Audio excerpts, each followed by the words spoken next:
I founded a Habitat for Humanity up at Truman State, and have always been involved and was mentioned with Big Brothers Big Sisters, now with Nurses for Newborns, that I'm on the board with Rachel on.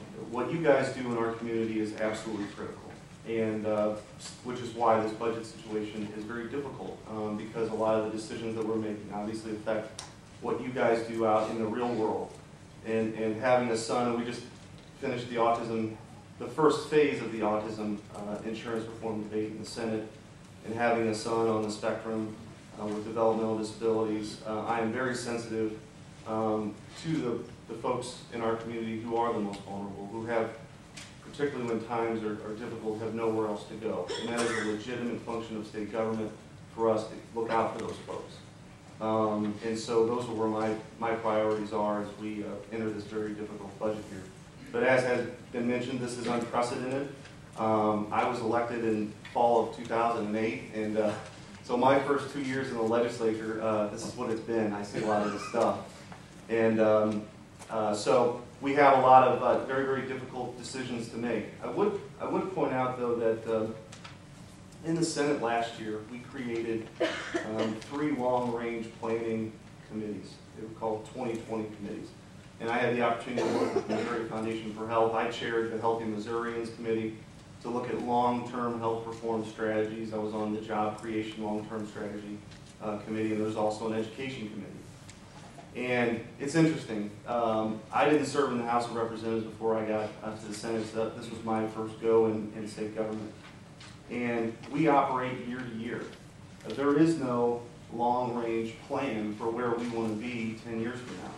And if you would say that to anybody in your world or in the corporate world, to not have a long-range plan, a strategic plan, a vision, makes no sense to those folks. And in state government, that is how we operate. We actually have inscribed on the walls in the state capitol a phrase that says, without a vision, the people shall perish. But we don't have a long-term vision. And so we are working hard on that, and it allows us to step away from the year-to-year, day-to-day sausage making that we do, where we are tied up, and Rachel and I are both attorneys, when you're dealing with specific words and what they mean in a particular bill. And that's all very important, but it is also important for us to look, where do we want to be? How do we ultimately bend that cost curve in the healthcare world? How do we position Missouri among our neighboring states in a very, very tough competition for jobs? How do we position ourselves so that we are in a better position 10 years from now? And a lot of what we heard is, on the job front, is education is the key, really, to have an educated workforce. That is the best way, the only proven way for you to set yourself apart from other states.